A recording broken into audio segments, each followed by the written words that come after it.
All right, let's get right into it. Today, we're going to debug what is probably the most critical piece of software you'll ever work with, your own mindset. We're breaking down this fantastic article by Rajarshi that looks at the psychology of success using a language that, well, we all get, code. You know this scene. I mean, we've all been there, right? You're deep into a project, you've been grinding for hours, your coffee's gone cold, and the screen is just taunting you with the exact same error again and again and again. You've tried every fix you can think of.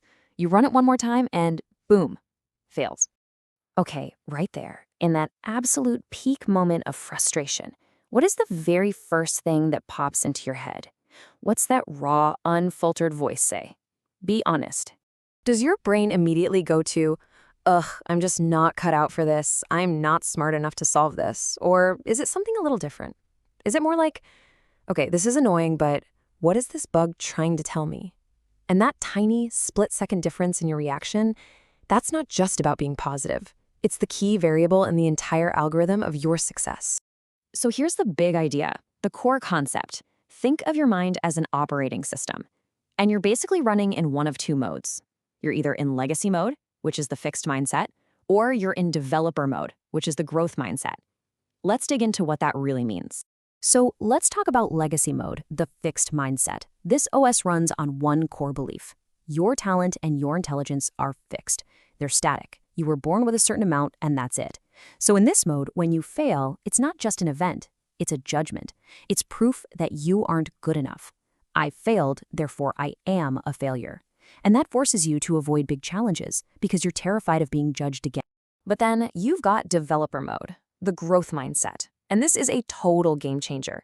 This is the belief that your brain is just the starting hardware. Your abilities can be developed, they can grow with effort and dedication. And here, failure isn't a final verdict. It's just data. It's a bug report telling you, hey, this part of the system needs an upgrade.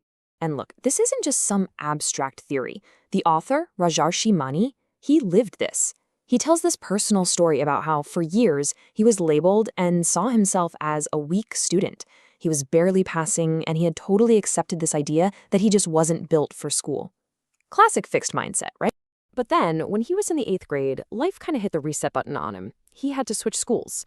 And this threw him into a completely new environment, a new network of people. This massive external change ended up forcing a total internal reboot. And here's where he had this huge aha moment. He looked at his new friends, who were all acing their classes, and he assumed they must be natural-born geniuses. But as he watched them, he realized that wasn't it at all. They were just really disciplined. They would argue and debate answers. They'd stick with a problem and just refuse to give up. Their success wasn't magic, it was a process. It perfectly illustrates the power of who you surround yourself with. I mean, think about it. His IQ didn't suddenly jump up, his brain didn't change. What changed was his environment, which in turn changed his mindset. And once he started acting like they did, his grades completely shot through the roof. Okay, let's bring this back to you. It's time to run a quick little diagnostic on your own mental OS. So, test case number 1. Think about the last time you made a really big mistake at work, a proper screw-up. What was your immediate internal reaction? All right, test case 2. A colleague gets that promotion you were really hoping for, or a competitor launches an amazing new product. What's that immediate, in-your-gut feeling? And finally, test case number 3. You get some tough feedback on your work. It's direct, it's critical, maybe it even feels a little harsh. How do you process that? What's going on in your head? So let's check the results of our diagnostic. If you find your default is to hide mistakes, feel threatened or jealous of other people's wins, or get really defensive when you get feedback, well, that's the fixed mindset code running. It's trying to protect your identity. But if you own your mistakes, feel inspired by others, and actually listen to criticism to find the lesson, you're operating in a growth mindset. Now, nobody's perfect, but where does your programming tend to default? Now, if you saw a bit of that legacy code in yourself, the best part is you can refactor it. You can upgrade. So here's a 6-step patch. 1. The not yet protocol. Next time you think, I can't do this, just add one word, yet. I can't do this yet. It changes everything. 2. Focus on the process, not just the result. Fall in love with solving the puzzle. 3. Treat mistakes as tuition. That bug just cost you 3 hours? Great, you just paid for a valuable lesson. Don't waste it. 4. The hard path heuristic. When you have a choice, pick the task that stretches you. That's where you grow. 5. Ask how, not why. Instead of why them, ask how can I get there? It puts you back in control. And 6. A daily debug. At the end of the day, ask yourself, what was the hardest problem I tackled today, and what did it teach me? You know, when you start looking for this stuff, you see it everywhere, especially in people who made a massive impact. I mean, take Steve Jobs. This idea that you can put a dent in the universe, that's not a fixed mindset. That is pure growth mindset.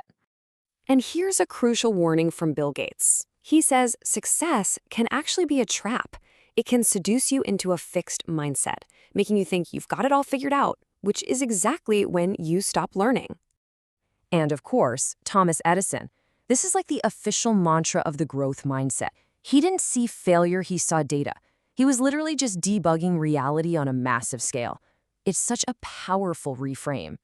I love this one from Ratan Tata. It's all about action. He's saying, stop waiting for the perfect option to appear. Just pick one, commit, and then iterate and work your tail off until it becomes the right decision. That is a developer's mindset, if I've ever heard one. And finally, this isn't just about business or tech. Look at one of the greatest athletes of all time, Sachin Tendulkar. Even at the absolute peak of his career, his focus was on humility. It was on making mistakes and then learning from them. That constant drive to improve, that's the whole game. So let's go all the way back to the beginning. You're there staring at that 51st error message. The question is, which operating system are you going to run? Are you going to let that legacy software, that fixed mindset, tell you that you're not good enough? Or are you going to flip the switch to developer mode, embrace the growth mindset, and see what that error is trying to teach you? The choice is always yours. The code is in your hand.